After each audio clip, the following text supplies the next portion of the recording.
problema te empuja a avanzar. El problema al que no te habrías metido de haber sabido las consecuencias antes de meterte. Más grande en tu currículum temprano fue el tema del techo para Chile. Llegamos a tener, no sé, 20.000 voluntarios, estar en 13 países. Yo creo que para mí el emprendimiento más importante en mi vida, y fue bien temprano, a los 20 años. Creo que hoy día el principal consejo que se da, especialmente en nuestra escuela, hay que emprender y hay como una premura, pero loca por emprender y volverse emprendedor antes de tiempo. Y claro, yo lo veo al revés. Gana experiencia primero, si no es muy complicado. La innovación como que aparece donde hay como un set o un ambiente que permite la innovación. Y creo que a las empresas grandes esa cuestión le cuesta más. El tema del headless commerce no era popular, no existía. Todos lo miraron como este gallo está loco. Te ganaste el premio del mejor e-commerce del año. Al medio año recién todo lo querían hacer y se convirtió en un concepto en Estados Unidos. Y ahora no hay nadie que lo haga.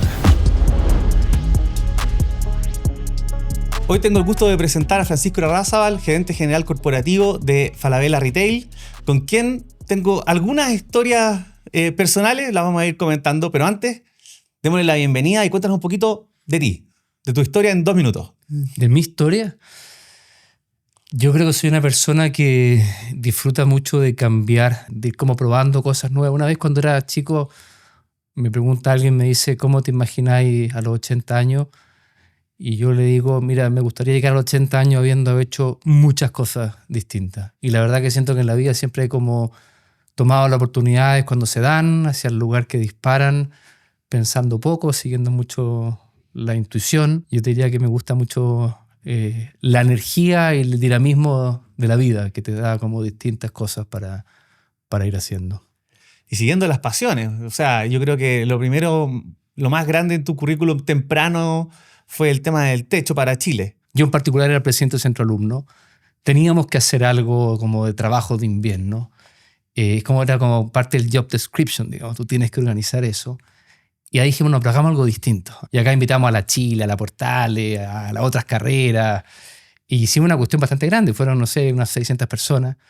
Lo otro que tenía de distinto es que en general había poco contacto como con las personas mismas. Siempre eran como trabajo más bien de hacer infraestructura, hacer invernaderos, hacer torres de agua, sistemas de riego. Y esto era, no, vamos a hacerle casa a la familia. Y ahí, bueno, tuve la tremenda suerte de conocer a Felipe Berríos, que nos apoyó totalmente. Entonces teníamos esta como idea con escuelas de muchas universidades distintas, hacer algo con la familia. Hasta que me acuerdo en marzo, abril de ese año, del año 97, dijimos, bueno, vámonos al sur, busquemos 100 familias, comprometámonos con la familia y volvamos a Santiago con un problema a resolver. El problema era... Como ingeniero. Claro, ¿cómo vamos a hacer estas 100 casas? Y ahí me acuerdo, en esa época no habían celulares, así que yo me fui a Lebu, Julio Molina se fue a Curanilahue, no nos pudimos hablar, después nos juntamos en Los Álamos, que está como a mitad de camino, y me dice, yo tengo 100 familias, le digo, y yo también. Así que teníamos ya 200 problemas. Y de ahí yo diría que la cosa empezó como a enrielar. Como teniendo el desafío por delante, se fue sumando la gente. Fue bastante exitoso y ahí empezamos ya una mecánica de que había muchos voluntarios, que la gente se encendían con esta idea de ir a ayudar, con la experiencia misma. Íbamos como despertando sus pasiones. Y llegamos a tener, no sé, 20.000 voluntarios, a estar en 13 países. Yo creo que para mí el emprendimiento más importante en mi vida, y fue bien temprano, fue efectivamente a los 20 años.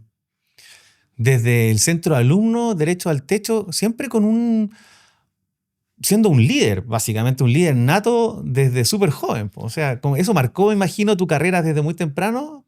Sí, ¿Y eso es lo que han buscado, crees tú, el resto de las compañías que te han ido a levantar? Sí, yo creo que es un buen consejo para cualquier persona que está partiendo su carrera profesional.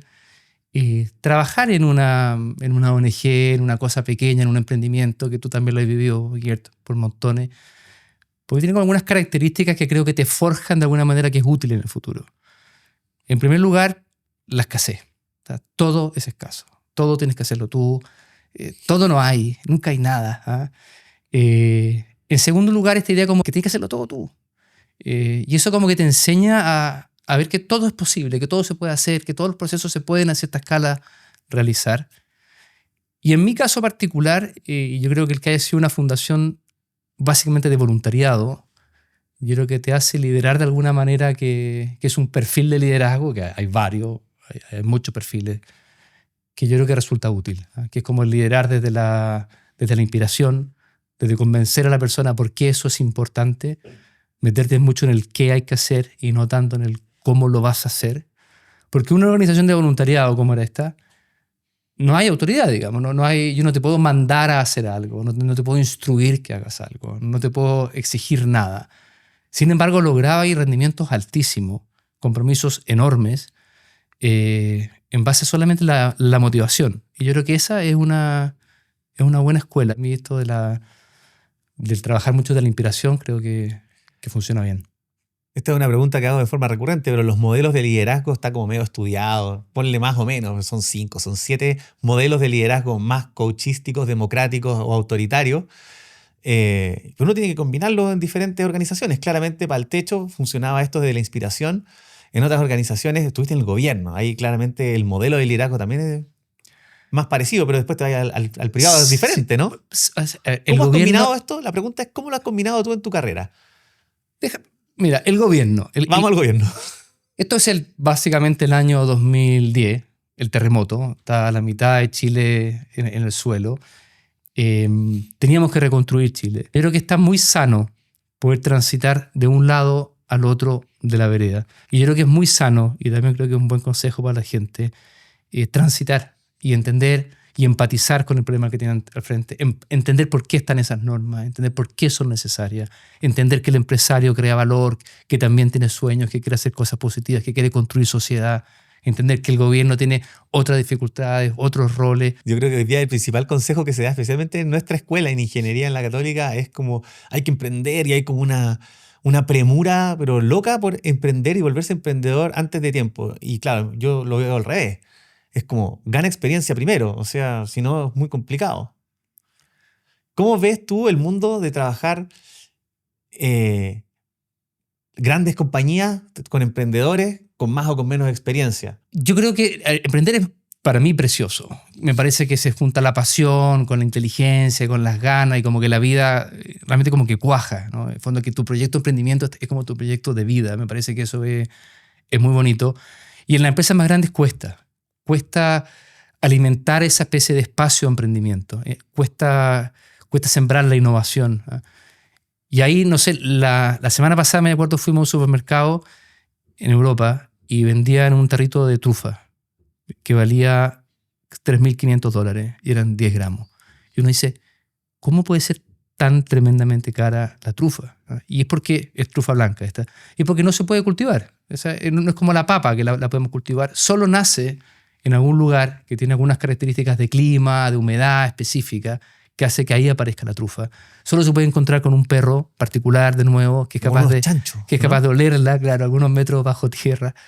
Y esa cuestión es como la innovación al final. La innovación como que aparece donde hay como un set como un ambiente que permite la innovación. Y creo que a las empresas grandes esa cuestión le cuesta más. ¿Cuál es ese ambiente si tuviera que poner alguna regla? Primero, permitir probar. No castigar el error. Castigar quizás la falta de aprendizaje, pero no castigar el error. Tener un ambiente de discusión donde el pensamiento divergente, el pensamiento lateral sea como validado o escuchado.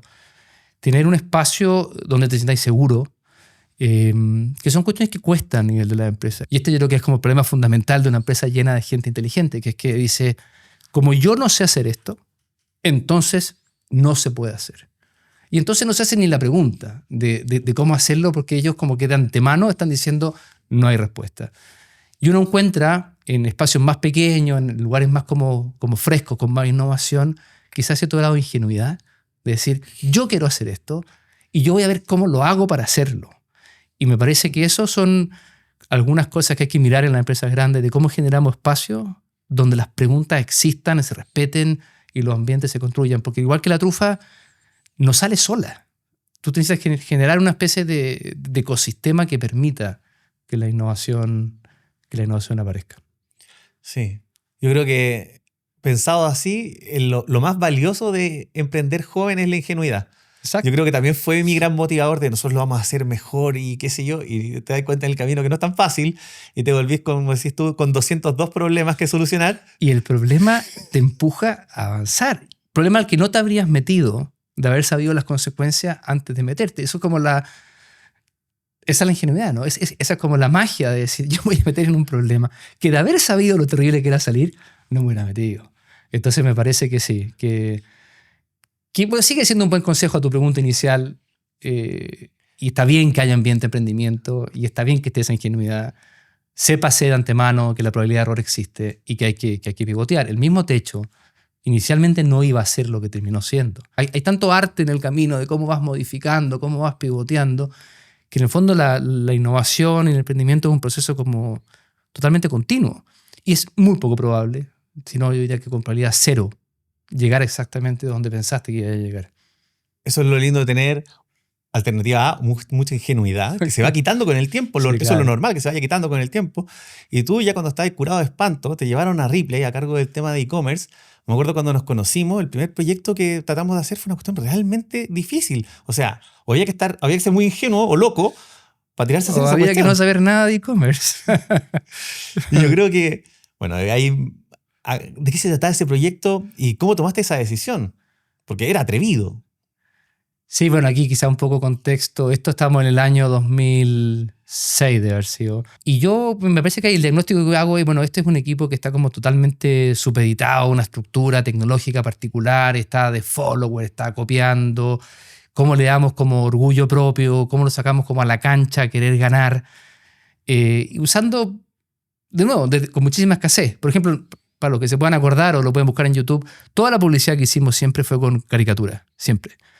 Y era como cool. Esta era una empresa grande, ¿no? Ripley, que hacía publicidad con caricatura en la televisión, en la vía pública, en el diario. Y era simplemente porque no nos daba para pagar a ningún modelo. Y yo, no me estás pagando modelo, hago caricatura. Y por suerte había en el equipo un gran caricaturista que hizo toda la publicidad. Y creo que son esas como resabios quizás del mundo más de la ONG, de buscarle la vuelta. Y por lo más, decir, si el otro está con la Cindy Crawford, yo no puedo competir. Luego hago una caricatura. Y metamos personajes que eran vampiros, que era la princesa Francisca, la Cenicienta. Hicimos toda una especie de código de marketing que creo que fue muy novedoso. También, bueno, lo que hicimos junto a nosotros, que fue básicamente hacernos cargo de todo el front al principio de la página en nuestras propias manos, en una época que era bastante loco pensar hacer un propio sistema. Lanzamos el primer marketplace en esa época, con una buena alianza, con un buen proveedor. Creo que innovamos harto y innovamos porque nos hicimos de nuevo las preguntas estas más ingenuas, y creo que dejamos de copiar, ¿no? Y me parece que eso también retroalimenta a un equipo que busca como superarse, ¿no? Sí, para la gente que está en el mundo del e-commerce, hoy día le dicen headless y le suena como algo natural. Claro. El momento que se le ocurrió al equipo de Ripley no existía, porque lo normal era comprar la caja completa y venía con frontend y venía con backend y venía conectado al SAP y así es la cuestión y manda a hacer tus cosas a India con IBM y todo bien, porque ese era el estándar. Y dijimos, no, ahora tecnología es una cosa, se van a hacer cargo de aquí para allá y nosotros el negocio de e-commerce tomamos de aquí para allá. ¿Cómo? Ahí veremos. No teníamos idea. Ahí veremos. Y lo peor de todo, y digo, esto ya...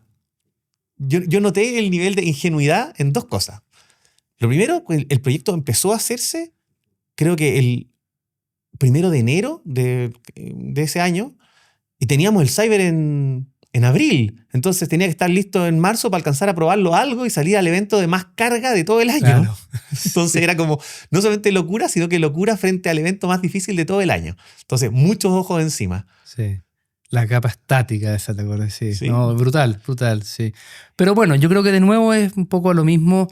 Esto como de no tener miedo a hacer cualquier pregunta, y de plantear cualquier idea, creo que es como ese hilo común. Sí. Y lo segundo, que es una pregunta que yo siempre me hice después de que te conocí en ese tiempo, y es una decisión o una directriz tuya de este cambio se hace, es sensible, puede dejar la embarrada, pero no volvemos atrás. Me acuerdo, pero patente de eso. No volvemos atrás. Se arregla. Con chicle, con un elástico, pero no volvemos atrás a la solución anterior. Sí. ¿De dónde viene eso? No, porque yo creo que al final uno cuando uno como quien dice como que maneja con un ojo en el retrovisor todo el rato, yo creo que no eres un buen conductor. Y creo que a veces los equipos necesitan decir, oye, esto es a morir. Porque si no, el nivel de compromiso que lográis no es el mismo. Creo que el personaje de la historia, Hernán Cortés, digamos, esta historia de llegar a América y quemar los barcos, es decirle, jóvenes, olvídense, van a vivir en América. Y decir, bueno, ¿cómo arreglo los problemas? No cómo gano tiempo viendo cómo vuelvo atrás. Creo que cortar la marcha atrás te obliga a mirar para adelante. Y creo que hay momentos, no siempre, no creo que sea un buen consejo generalmente, pero hay algún momento donde uno tiene que decir esto no tiene vuelta atrás. De aquí nos escapamos para adelante, porque si no, lográis otro nivel, o al menos la mitad, digamos, de lo que podría lograr de la gente. Yo creo que me acuerdo con mucho cariño de ese episodio, porque hicimos cosas entretenidas, desafiantes tecnológicamente, y donde se vivía esto de trabajar con un liderazgo fuerte, el negocio con tecnología. Sí. Y esa es una cuestión que costaba en esa época. Sí, en esa época. Hoy día es normal. Hoy día es normal. En esa época era totalmente extraño. Yo creo que también porque, bueno, a mí me gusta mucho la tecnología. Siempre me ha gustado. Yo estudié ingeniería eléctrica porque me gustaba la electrónica. Yo, hasta el día de hoy, hago piezas, robots, programo Arduino, hoy día Raspberry. Pero porque me gusta. Creo que es importante también algún como fit cultural entre la tecnología y las personas. Y en ese entonces estaba bastante lejos. Yo creo que este proyecto se trató de traerla adentro, empezar a controlar al menos la capa, la capa digamos, que ven los clientes. Y sí, me parece que funcionó súper bien y hoy día es estándar. Pero en ese entonces no se lo inventó era. un término. O sea, básicamente el tema del headless commerce no era popular, no existía. Nosotros salimos con esa cuestión al mercado, sí. Todos lo miraron como este gallo está loco, te ganaste el premio del mejor e-commerce del año y al medio año recién todo lo querían hacer y se convirtió en un concepto en Estados Unidos. Y ahora no hay nadie que no lo haga. Y ahora es el estándar. Sí, fue bonito. Sí. Y después, ¿cómo es el cambio? Bueno, claramente eso me imagino que te abrió muchas puertas también en Ripley. Sí, bueno, ahí yo... Bueno, a mí me encantaba el e-commerce. Pasé de no haber sabido absolutamente nada a que era como mi segundo amor. De ahí me pidieron que tomara la gerencia general del mundo de las tiendas, que me parecía como... así. Y me costó porque sentí como que se me alejaba un poquito de lo que había sido mi pasión, pero creo que la decisión última ahí fue, está bien, estoy en mi zona de confort, nos está yendo relativamente bien, esto es un desafío, esto es distinto, esto te va a exigir, te va a obligar como a resetearte, y creo que fue una decisión correcta. Y básicamente creo un poco más de lo mismo, la misma decisión después de venirme a Falabella. Pasa esto, Falabella siendo una empresa extraordinaria, digamos, que uno siempre mira como referencia, viéndola muy comprometida con el e-commerce, muy comprometida en las inversiones, con tremendos proyectos. Y haciendo las cosas bien. Haciendo las cosas bien y con hambre, como con hambre de invertir, de comerse el mundo, de ser líderes. A mí eso siempre me llamó muchísimo la atención. Sin duda fue dificilísimo el cambio, dificilísimo. Pero no me arrepentiría jamás, porque creo que dado cierto momento uno no tiene que nunca como acostumbrarse y tiene como que siempre exigirse. Salir de la zona de confort. Creo que la zona de confort es el principal problema o sea, es la principal causa de la falta de creatividad, de la falta de innovación, de no hacerte las preguntas correctas. Si al final esa es como la gran herramienta que uno tiene. Y devolverle ingenuidad también al proceso. Claro. Y probemos esto porque no sé, como no lo he probado, lo puedo probar. El problema es que la gente ya lo probó 3 veces y dice esa cuestión no funciona. No está viendo soluciones nuevas. Claro, sí. No, yo creo que es un muy buen consejo siempre. O sea, si uno se está sintiendo un poquito cómodo, es hora de pedir un nuevo desafío, buscar un nuevo desafío. O al menos quizás hacer lo mismo de una manera distinta. Pero creo que el confort es como el cáncer de una carrera profesional. Sí, súmale además el contexto económico que teníamos en ese momento. Tú cuando te cambiaste a Falabella, veníamos saliendo de este boom del e-commerce gracias a la pandemia, que no fue muy lindo para el mundo en general, pero sí para el retail online. Sí, esos años fueron tremendos, ¿no? Porque Falabella teníamos, no sé, pasamos a tener todas las tiendas cerradas, cortadas todas las compras, viene el reparto, se abren las tiendas, hay que ir a comprar, no hay mercadería, después te cierran de nuevo. Fue intensísimo, fue realmente intensísimo. Salimos de eso, yo tengo la imagen de a finales del 2021, las tiendas estaban vacías, era como parecía un closet, digamos, sin nada. Salir a comprar mercadería, después vino un colapso logístico brutal, no había barcos, estaba todo el mundo comprando. Un container cuesta hoy día, no sé, $2.000, China, Chile, llegaron a costar $20.000. Entonces no había mercadería y después, bueno, viene la gran frenada, la inflación 13%, se frena la economía y ahí justo te llega toda la mercadería, 2 años sobre inventario. La verdad que ha sido una montaña rusa los últimos años, Recién tenemos 2 años de tranquilidad y bueno, creo que estamos dando vuelta al resultado. Pero ha sido súper, súper intenso también, sin duda. Claro, y súmale también un montón de temas que pasaron, o sea, eran las vacas gordas del e-commerce, estaban teniendo este alto y bajo en el momento económico de estoquearse, desestoquearse y qué sé yo, y además había como muchos ojos puestos sobre el retail, porque estaban pasando cosas, había mucha innovación dando vueltas, había mucha, los créditos estaban baratos, había, ¿cierto? Se habían metido en el tema de los centros comerciales, se había metido el tema del el marketplace, la unificación de las tiendas en el Falabella Naranjo, y después todo estaba haciendo, bueno, la competencia se estaba haciendo un centro de tecnología en Uruguay, Sí, todavía. todos los ojos encima. Po. Sí. Ahí, bueno, claro, además del contexto, digamos, de macroeconómico, de inflación, del tema de los barcos, el sobreinventario que fue brutal. Teníamos este cambio interno, que era que la idea súper interesante, digamos, de decir, oye, nosotros teníamos como grupo 3 e-commerce, Totus, Sodimac y Falabella, y un marketplace, y viendo que en el mundo, en realidad, los que ganan básicamente son los marketplaces, los que se han llevado la buena parte del mercado. Bueno, nos juntamos todos en un solo marketplace y nuestras marcas, Falabella, Sodimac, qué sé yo, pasan a ser sellers dentro de este marketplace. Una idea que hace muchísimo sentido, yo encuentro. Entonces, como que se te desasoció la comunicación. Y ahí creo que, de nuevo, rescato en Falabella como esa agilidad de corregir algo, y algo de ese tamaño, digamos, que había mucha inversión, mucha plata en marketing, mucha promesa al mercado. Y, sin embargo, todo se corrigió. Digamos, aquí vamos a quedarnos con lo bueno. ¿Qué es lo bueno? Bueno, la tecnología claramente es mejor. Tenemos un solo equipo de despacho a domicilio que claramente es más eficiente. Tenemos un equipo especializado en marketing digital. Tenemos un equipo bueno en postventa, cosas como valiosas que se habían hecho, pero vamos a tener las marcas por separado de cara al consumidor para usar el valor de la marca, para que la marca tenga una propuesta omnicanal, ¿cierto? Hablando lo mismo online que offline. Y sobre todo, buscando un cliente que busca más especialidad. O sea, un cliente que quiere meterse en un sitio, no sé, que sea un contratista de la construcción, en un sitio que sea un sitio de materiales, un sitio de fondos de construcción, que él conozca, que lo atienda como desde la especialidad, y entender que en el fondo había un gran espacio para tener un e-commerce 1P y 3P híbrido, pero con propuestas de especialidad de cara a los clientes y con todo un backstage, digamos, unificado, logrando la escala que hoy día tiene. Y la verdad que ha funcionado muy bien. Le ha hecho mucho sentido a las marcas también.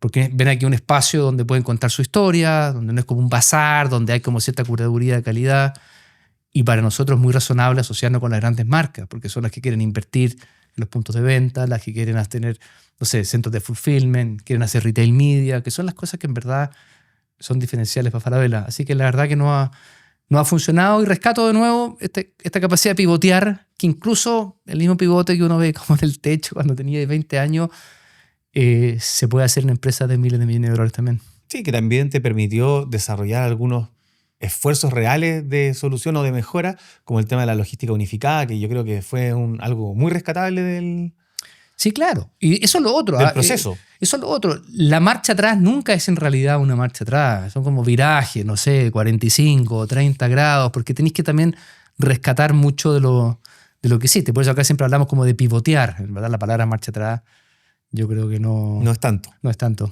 ¿Cómo distingues quién va a ser una persona cuando la estáis contratando que va a cumplir más o menos con ese checklist? Mira, al momento de contratar, yo creo que es básicamente lo que uno busca en una entrevista, bueno, cierto grado de inteligencia, conocimiento, pero que enganches con la persona. Yo lo que busco en una entrevista profesional es como enganchar con la persona. O sea, que sienta... En general lo que hago es tratar de resolver un problema juntos. Y lo que busco no es que el problema lo resolvamos bien o mal, es que yo disfrute resolviendo un problema con esa persona.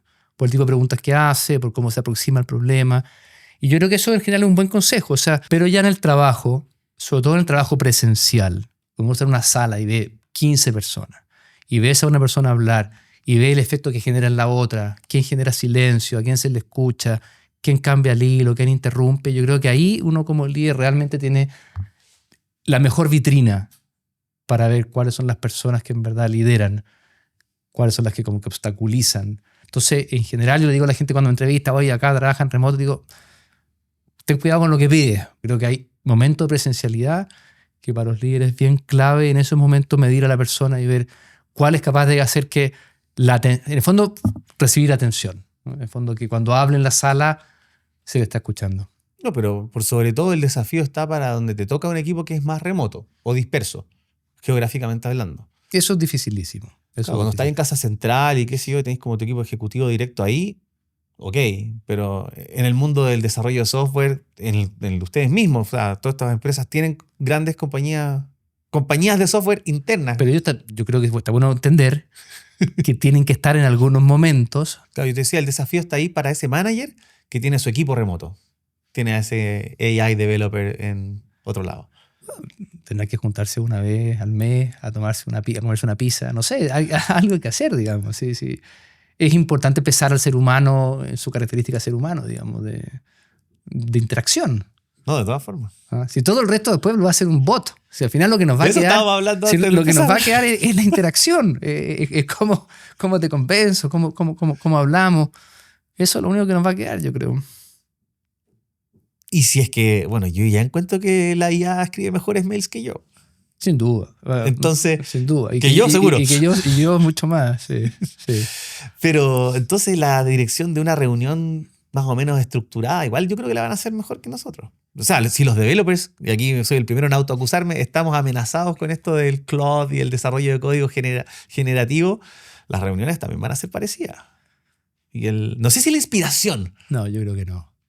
Pero ya hay películas generadas con IA que de verdad lloráis, po. ¿Cómo no van a ser capaces de motivarte en algo? A ver. Sí, eventualmente el gerente general de la empresa puede ser una IA. Yo creo que eso no hay que descartarlo de las posibilidades. Pero en el futuro cercano, digamos, que no sé qué significa cercano, yo creo que el rol de inspirar y de hacer como juntar las puntas y decir vamos para allá y hagamos más o menos esto, yo creo que nos queda un par de meses por lo menos. No, ojalá que un poquito más. Pero ahora sí hablemos del corto plazo, hablemos de 2026. ¿Qué crees tú que va a pasar con esto de la IA? ¿Qué industria va a estar más amenazada que otra? ¿Dónde ves tus opciones? O en tu industria misma, en el retail ahora. O sea, todas. Yo creo que la única respuesta razonable es todas. Pero creo que hay planos. Hay un plano de la AI como una herramienta para trabajar, como por haber sido en su momento usar un laptop, que yo creo que todo el mundo lo va a hacer. Digamos. O sea, todos debiéramos tener 3, 4 agentes en nuestros computadores hoy día y llevándonos a trabajar. Creo que eso lo que hace es como que nos va a volver lo que la gente va a esperar de un profesional, digamos, que use la inteligencia artificial en su máxima capacidad como usuario. Pero eso tiene una fricción del costo de transformación que siempre ha existido, pero no sé si la velocidad aguanta, porque el laptop va muy rápido. Sí, pero va a bajar el costo. Los laptops también eran caros el día de ayer. Creo que hay otro plano que es el plano más como de los procesos productivos que se impactan, del valor que se le genera a los clientes. En nuestro caso, por decirte alguna cuestión, hoy día casi cualquier imagen que tú veas en el sitio web de Falabella es un sitio que está una imagen creada con inteligencia artificial. Casi cualquier llamado telefónico que haga o por WhatsApp te va a atender alguna especie de agente. Y ahí impacta a la productividad y te permite crecer y escalar manteniendo muy buenos NPS. Yo creo que esa cuestión nos vamos a llenar por todos lados. Y creo que hay un tercer plano que es más preocupante, que son como en el mundo en el que estamos nosotros, cómo los agentes cambian las reglas del juego en el retail, digamos. O sea, es del todo probable que en el muy corto plazo todos compremos cosas a través de un agente. Este agente toma decisiones. Primero, no duerme, está 24 horas al día pensando, revisa todos los sitios, busca todos los precios, lee todos los reviews, decisiones muy, como quien diría, estructuradas. Creo que Y me conoce en base a 1000 conversaciones que he tenido con él. Te conoce a ti. Entonces, el rol como que el problema de la desintermediación está ahí, está a la vuelta de la esquina. Y ya representan algo de tráfico a los sitios actuales, desde los LLM, cualquiera sea el tráfico. Uno ve empresas tomando caminos bien distintos, algunas asociándose con algunos agentes para poder vender a través de agentes, otras cerrándole las puertas, o Amazon demandando, de hecho, a Perplexity para prohibirle que le scrapee o le compre en el sitio.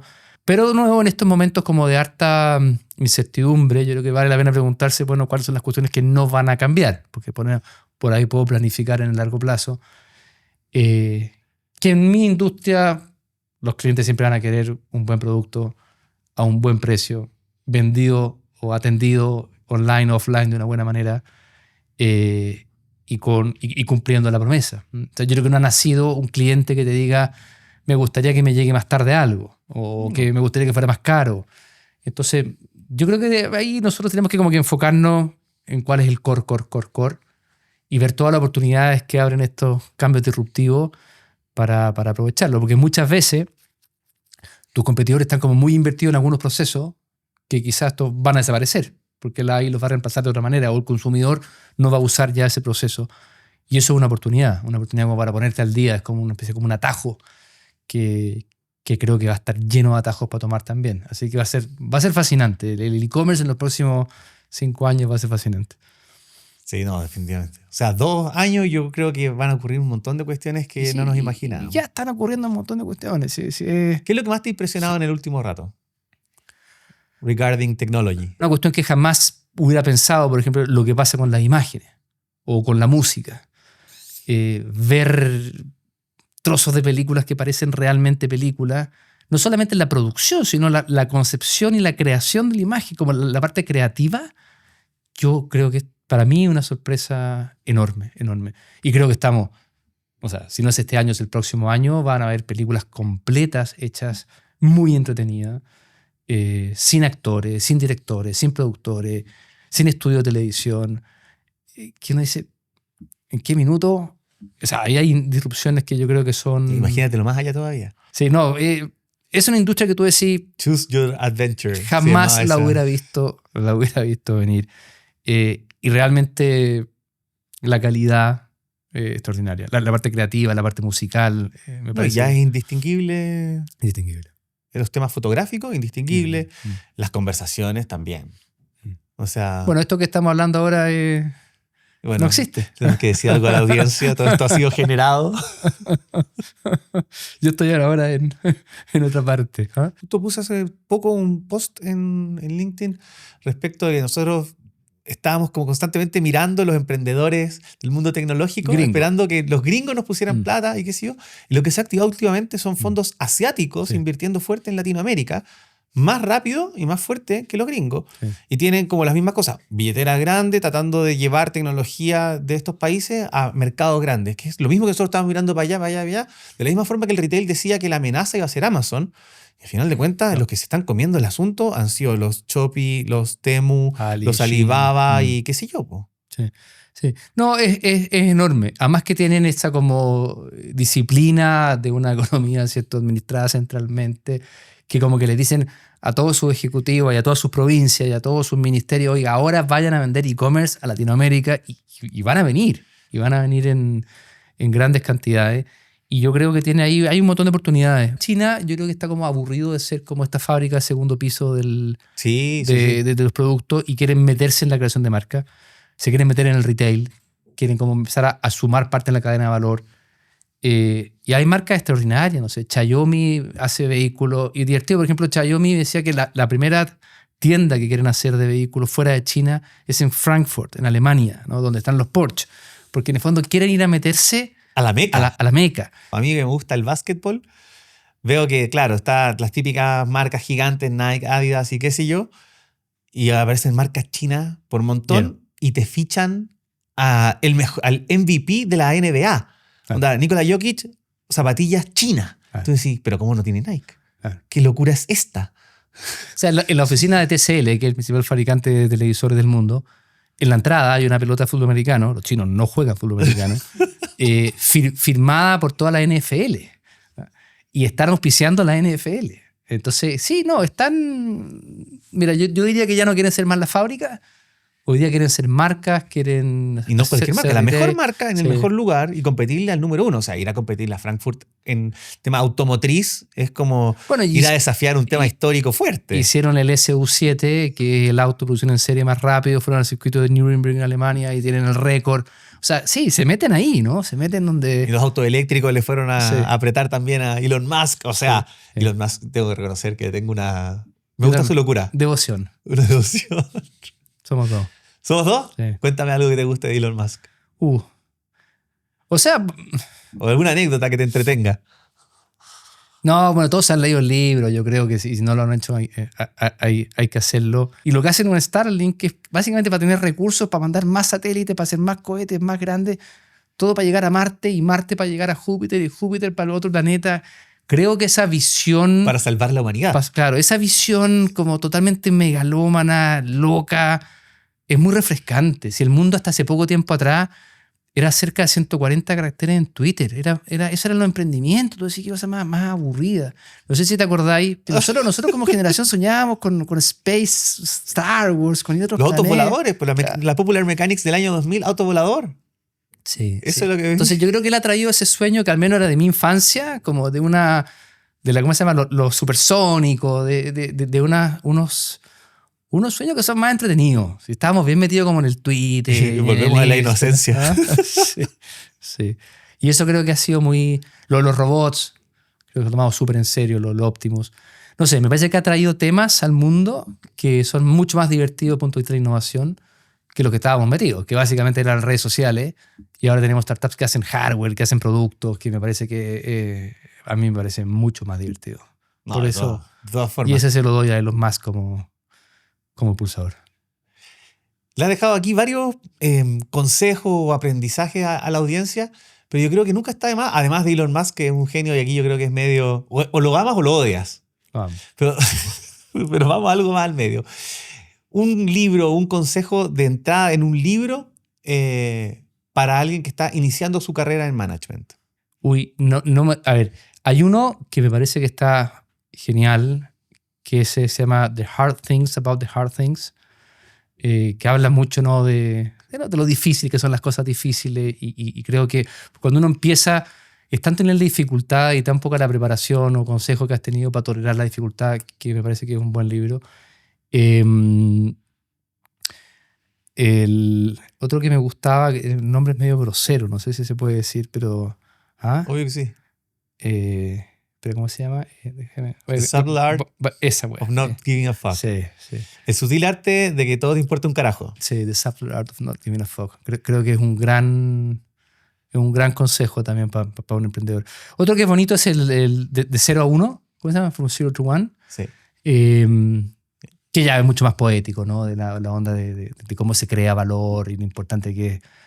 Ese es más impresionante. Pero yo creo que esos dos, The Hard Thing About the Hard Things y The Subtle Art of Not Giving a Fuck, creo que son buenos consejos para partir.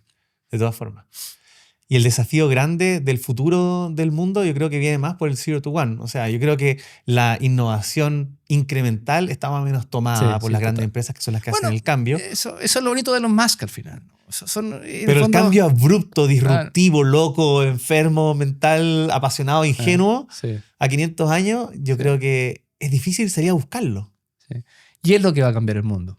No quiero dejar terminar este capítulo sin preguntar la pregunta de todos los capítulos, que es: ¿a quién tenemos que traer en un próximo episodio para ver diferentes perspectivas de cómo ser un gran ejecutivo y hacer cambios en este mundo, ojalá de 0 a 1? Además de Elon Musk, dices tú. Por supuesto, ojalá. Si tienes el teléfono... Mira, yo tengo dos ídolos. Además de Elon Musk, hay uno, Tomás Ricard, que es el fundador de Enseña Chile. A mí siempre me acuerdo lo que él decía, que en el fondo, obviamente el principal problema en Chile es la educación. Y él decía, no se trata de qué problema vamos a resolver en educación, sino de quiénes van a resolver esos problemas. Y se lanzó con este proyecto Enseña Chile, que yo creo que es totalmente inspirador. Él lleva toda su vida emprendiendo en esto. Creo que le ha cambiado la vida a muchísima gente. Creo que Tomás ha hecho un trabajo increíble y además que tiene una fundación preciosa y te voy a entretener con él. Muy deportista también, igual que tú. Eso tiene muchos puntos en común, lo vamos a hacer atractivo. La pregunta es si es que ahí no se va a meter la inteligencia artificial. No quiero que me lo respondas tú, se lo dejamos a nuestro próximo invitado. Nada, te agradezco un montón por venir. Por favor, danos unas últimas palabras de cierre. Deja aquí invitar a la audiencia para el próximo episodio. Te agradezco una vez más. Muchas gracias por la invitación, Gert. Muchas gracias. Lo pasé además muy bien. Muy divertido hablar contigo. Para todos los que se quedaron también hasta el final del episodio, les agradezco un montón. No olviden suscribirse, darle like y no perderse ninguna conversación de las que vamos a estar teniendo de cómo cambiar los negocios, el liderazgo y la tecnología del futuro. Ojalá de 0 a 1. Y algún día tengamos un chileno como Elon Musk. Nos vemos en la próxima. Chau, chau.